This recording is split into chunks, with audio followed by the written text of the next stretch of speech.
નમસ્કાર મિત્રો, જગતનો તાત યુટ્યુબ ચેનલમાં આપ સૌનું સ્વાગત છે. મિત્રો, ખૂબ જ વરસાદ વરસ્યો તેથી આપણી પાછળ જે મગફળી દેખાય છે તે 1 મહિના અને 10 દિવસની થઈ છે અને ફ્લાવરિંગ અવસ્થા છે. તો અત્યારે ફ્લાવરિંગ અવસ્થામાં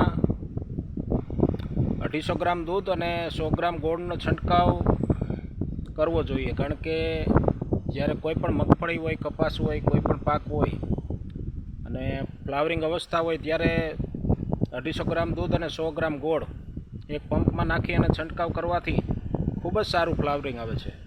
તો મિત્રો, આપણે જોઈએ આપણે મગફળી કેવી છે.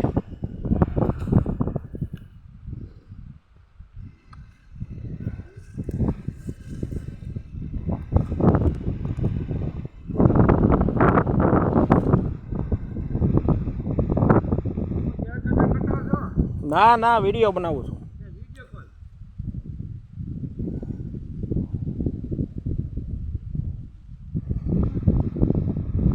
આ મગફળી છે મિત્રો. તો આમાં 3 છંટકાવ કરવાના હોય ફ્લાવરિંગ અવસ્થાએ. 250 ગ્રામ દૂધ અને 100 ગ્રામ ગોળના 3 છંટકાવ કરવાના હોય છે. આપણી મગફળીમાં પણ ફ્લાવરિંગ ચાલુ જ છે અત્યારે. જો મિત્રો, હુયા અને ફૂલ અત્યારે બેસી રહ્યા છે.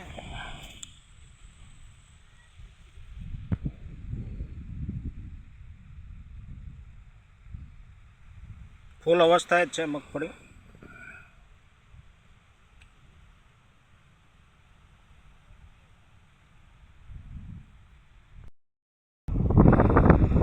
તો દૂધ અને ગોળના 3 છંટકાવ કરવાના હોય છે, જેમાં પંપમાં ગાયનું તાજું દૂધ 250 ગ્રામ અને 100 ગ્રામ ગોળ એવા જે 3 છંટકાવ કરીથી ખૂબ જ સરસ મજાનું ફ્લાવરિંગ આવે છે.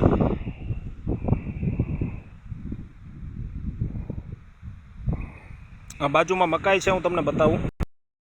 આપણી મકાઈ છે, ખૂબ જ પવન છે એટલા માટે ઊભો પાક લહેરાતો હોય તેવું આ વિડીયો દ્વારા જોવા મળે છે, કારણ કે પવન હોવાથી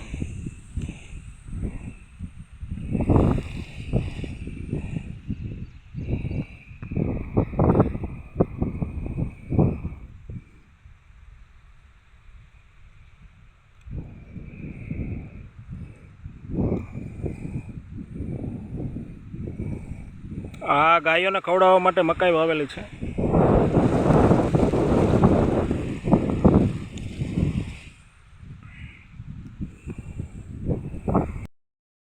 અને આ મગ છે. 8 સા ખાવા માટે મગ વાવેલા છે.